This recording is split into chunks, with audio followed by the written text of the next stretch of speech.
बहुत ज़्यादा ही गर्मी है। हम लोग अभी प्रतापगढ़ में शूट कर रहे हैं।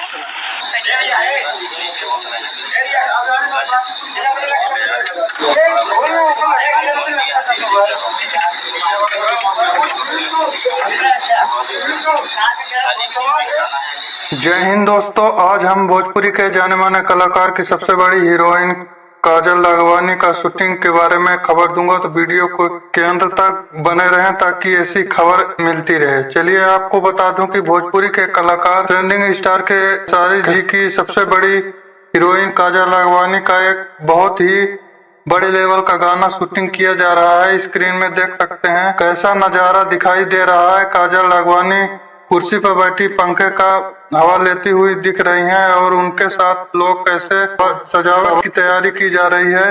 आपको ये वीडियो कैसा लगा कमेंट में जरूर लिखें और चैनल को सब्सक्राइब जरूर करें। धन्यवाद।